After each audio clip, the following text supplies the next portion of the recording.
एक गांव में हरिता नाम की लड़की रहती थी। हरिता एक अमीर घराने से थी। हरिता इंजीनियरिंग पढ़ रही थी, लेकिन टीवी पर बिग बॉस शो शुरू होने के बाद बस उसे ही देखती थी। वो बिग बॉस की बड़ी फैन थी। एक दिन सुबह जब कॉलेज जा रही थी कि तभी विष्णु नाम का आदमी वहां पहुंचा। हरिता, मुझे तुमसे बात करनी है। मुझे तुम बहुत अच्छी लगती हो हरिता। मैं तुमसे शादी करना चाहता हूँ। क्या शादी? तुझे क्या मैं पागल दिख रही हूँ? मैं शादी करूंगी तो केवल बिग बॉस से ही। Big boss? वो कौन है? तुम दोनों एक दूसरे से प्यार करते हो क्या? उसकी आवाज सुने बिना मैं अपने दिन की शुरुआत ही नहीं करती। अच्छा, तो तुम टीवी के बिग बॉस के बारे में बोल रही हो? वो सब झूठ है। बिग बॉस नाम का आदमी कहीं है ही नहीं। वो एक मिमिक्री आर्टिस्ट है। झूठ? मैंने तुम्हारे प्यार को ठुकरा दिया, इसीलिए तुम बकवास कर रहे हो ना? एक दिन शादियों के ब्रोकर हरिता के घर आकर एक रिश्ते के बारे में बात करते हैं। मैं अगर शादी करूंगी तो केवल बिग बॉस से ही करूंगी और किसी से नहीं करूंगी, समझ गए? पैसों के लालच में वो ब्रोकर। ओह अच्छा अच्छा, बिग बॉस ना, तो वही रिश्ता पक्का कर देते हैं। आप बिग बॉस को जानते हो? अरे उन्हें कौन नहीं जानता। कुछ दिनों पहले मेरे पास आकर कोई अच्छी सी लड़की हो तो बताइए, शादी करनी है करके बोल रहा था। आपसे बढ़कर कोई गुणवान लड़की हो ही नहीं सकती। इसीलिए मैं आपकी शादी बिग बॉस से करवा दूंगा, पक्का। हाँ, ऐसा ही कीजिए, मैं आपको मुंह मांगा रकम दूंगी। एक मिमिक्री आर्टिस्ट के पास जाकर उसने सारी बात बताई। तुमसे बिग बॉस की आवाज में बात करनी होगी, एक लड़की से शादी करनी होगी और सारी जायदाद हड़प लेनी होगी, समझ गए? एक महीने बाद शादी की डेट पक्की हो गई। ये बात जानकर विष्णु हरिता के पास आकर बोला, वो ब्रोकर तुम्हें धोखा दे रहा है हरिता। बिग बॉस नाम का आदमी है ही नहीं। वो एक मिमिक्री आर्टिस्ट है। मेरा विश्वास करो, तुम अपनी जिंदगी बर्बाद मत करो। मैं तुम्हें बहुत प्यार करता हूँ, मुझसे शादी कर लो।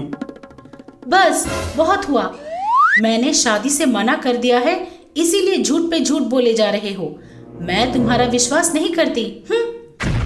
ठीक है, मैं तुम्हें दिखा दूंगा कि वो आदमी एक ढोंगी है, लेकिन तुम्हें मुझसे शादी करनी होगी। हरिता उसके लिए मान गई। विष्णु उसी दिन एक मिमिक्री प्रोग्राम के बहाने से उस मिमिक्री आर्टिस्ट को बुलवाकर किडनैप कर लेता है। अगले दिन हरिता के पास जाकर, उसे फोन करके यहाँ बुलाओ, एक बार बात करते हैं उससे। हरिता ने उसे फोन किया, लेकिन उसका फोन स्विच ऑफ आ रहा था। लेकिन इधर बिग बॉस शो में उसकी आवाज रोज सुनाई देती थी। एक हफ्ते बाद विष्णु हरिता के पास आया। फोन अभी भी स्विच ऑफ ही आ रहा है ना? उसे मैंने ही छुपा दिया है। अगर वो सचमुच का बिग बॉस होता तो बिग बॉस शो में उसकी आवाज कैसे आती? इसका क्या सबूत है कि वो तुम्हारे पास ही है? विष्णु हरिता को उस झूठे मिमिक्री आर्टिस्ट के पास ले जाता है। उसे देखकर हरिता को विश्वास हो गया कि विष्णु सब सच बोल रहा था। हरिता ने उसे बचाने के लिए विष्णु को धन्यवाद किया और विष्णु से शादी करके एक खुशहाल जिंदगी जीने लगी। गंगू नाम का डॉन अपने घर में कृष्णा जी की मूर्ति के सामने खड़े होकर, हे कान्हा जी, चोरी करने में आप ही हमारी प्रेरणा हो। आप माखन चुराया करते थे, हम मनी पर्स, सोने के जेवर, इन सब के अलावा बहुत सारी चीजें चुराते हैं। लेकिन पता नहीं क्यों ये लोग, आपने चोरी की तो आपको नटखट बोलते हैं, लेकिन वही हमने की तो हमें झाड़ू से मारते रहते हैं। लेकिन फिर भी हम लोग चोरी करना नहीं छोड़ने वाले। अरे इस वक्त कौन हो सकता है? कहीं पुलिस तो नहीं आई होगी। बाहर गुल्लू खड़ा था। उसे देखकर, अबे गुल्लू, तू जेल से कब रिहा हुआ रे? बस अभी। आ, अंदर आ।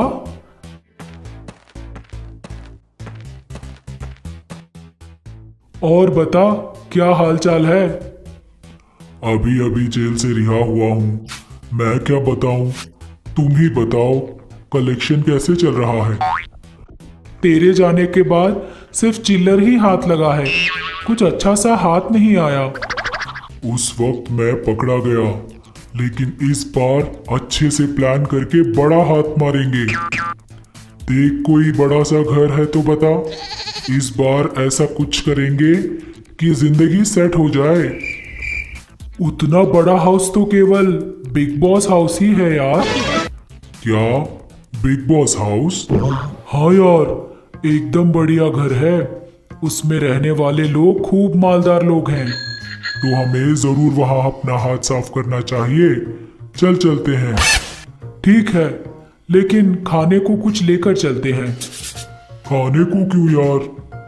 दरअसल वो घर बहुत बढ़िया रहता है, अगर हो सके तो वहीं 2 दिन रह लेंगे। इस तरह दोनों ने खाने को कुछ खरीदकर सीधे बिग बॉस हाउस पहुंच जाते हैं। अबे यार, बोल यार। अबे ये घर सचमुच बहुत मालदार है, मूवी सेट की तरह लग रहा है।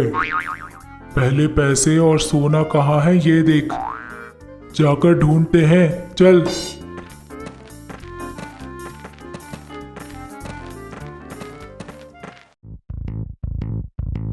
अरे यार, इस सूटकेस को तो देख, कितनी बड़ी है ना।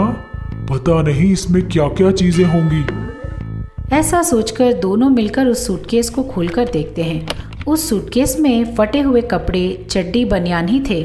उन्हें देखकर, इस बड़ी सी सूटकेस को तू ही रख ले, बेकार है ये, चल।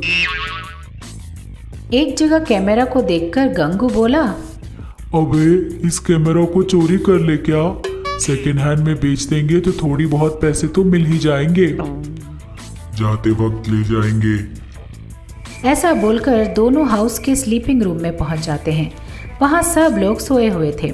उनके बिस्तरों के पास के टेबल्स पर उन्होंने ढूंढा, सब नकली जेवर ही मिले।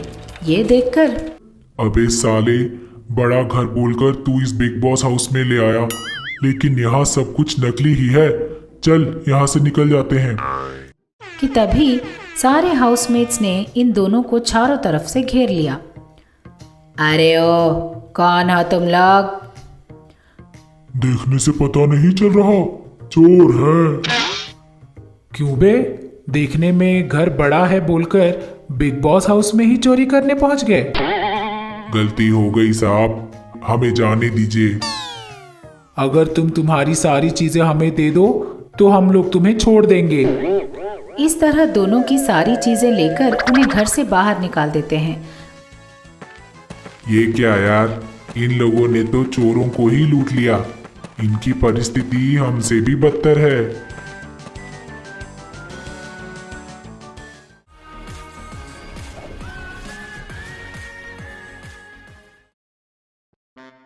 हरिता की तरह सरिता नाम की लड़की रहती थी। सरिता भी बिग बॉस की दीवानी थी।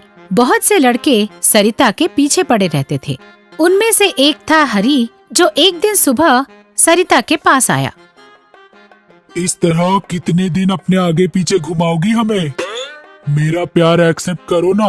मुझे अभी कॉफी पीनी है, चलो कॉफी पीते पीते बात करते हैं। अच्छा तो ये बात है, तो चलो चलते हैं, पास में बहुत अच्छी कॉफी शॉप है। ऐसा बोलकर वो सरिता को लेकर कॉफी शॉप पहुंचा। दोनों ने कॉफी पी। अब बताओ, तुमने मेरा प्यार एक्सेप्ट कर लिया ना? सोचकर बताऊंगी, बाय। ऐसा बोलते हुए वो वहाँ से चली गई। कॉफी शॉप से बाहर निकलते ही पवन नाम के आदमी ने सरिता को फोन किया। क्या हुआ? बोला था ना मूवी जाएंगे, कहाँ पे हो तुम? ओह, मैं तो भूल ही गई। मैं यहाँ कॉफी शॉप के पास आई हूँ, आकर पिकअप कर लो। ऐसा बोलकर उसने फोन रख दिया। सरिता पवन के साथ मूवी देखने गई और किरण के साथ मिलकर डिनर किया। इस तरह सरिता उन लड़कों का इस्तेमाल अपने जरूरत के हिसाब से करती थी। और जब लड़के शादी की बात करते, देखो मैं बिग बॉस से बहुत प्यार करती हूँ, अगर शादी करूँगी तो सिर्फ बिग बॉस से, मुझे भूल जाओ। सरिता के पीछे पड़े लड़कों में श्रावण नाम का एक लड़का भी था। सरिता ने जब उसके प्यार को मना कर दिया तो श्रावण पागल बन गया। हरिता का पति विष्णु श्रावण का बहुत अच्छा दोस्त था। अरे ये सब क्या है यार? तेरे प्यार को ठुकराने वाली लड़की के बारे में क्या सोचना? तेरा क्या है यार? तूने बिग बॉस के प्यार में पागल लड़की का पागलपन उतार कर शादी कर ली, अब दूसरी तैयार हो गई और मैं उससे प्यार कर बैठा। इसका पागलपन कैसे उतारूं मेरी समझ में नहीं आ रहा। कोई बात नहीं मेरे यार, थोड़ा इंतजार कर, मैं कोई ना कोई रास्ता ढूंढ लूंगा। 2 दिनों बाद सरिता के पास एक पंडित जी आए। बेटा, आप कई दिनों से बिग बॉस से शादी करने की सोच रहे हो ना? और ऊपर से तुमने फेसबुक में कोई पोस्ट भी डाला है, वो शेयर होते होते बिग बॉस तक पहुंच गई है। आपका पोस्ट देखकर बिग बॉस तुमसे शादी करने के लिए तैयार हो गए हैं। क्या सच में? तो फिर जल्दी जल्दी शादी करवाइए ना। ठीक है बेटा। शादी का दिन आ ही गया। सरिता दुल्हन बनकर जब शादी के मंडप पर पहुंची तो वहां देखकर वो दंग रह गई। शादी के मंडप में वो 3 लड़के बैठे हुए थे जिन्हें सरिता ने उल्लू बनाया था। मुझे मना करके अब तू बिग बॉस से शादी करने चली है? चुपचाप मुझसे शादी कर लो, वरना जिंदगी भर कुंवारी रह जाओगी। इस तरह एक के बाद एक तीनों ने उसे वार्निंग दी। सरिता को समझ में नहीं आ रहा था कि वो क्या करे। एक हो तो शादी कर सकती हूँ, लेकिन 3 लोगों से कैसे करूँ? जब तीनों लोगों के साथ घूम रही थी तब तुझे ऐसा नहीं लगा? मैं मानती हूँ मेरी गलती है, लेकिन अब मेरी शादी बिग बॉस से होने वाली है। प्लीज इस शादी को मत रोकिए। हम वो सब नहीं जानते। करना है तो हम तीनों में से किसी से शादी करो, वरना हमारे दिखाए हुए चौथे लड़के से करो। कौन है वो लड़का? सरिता ने पूछा। तब उन तीनों ने श्रावण को दिखाया।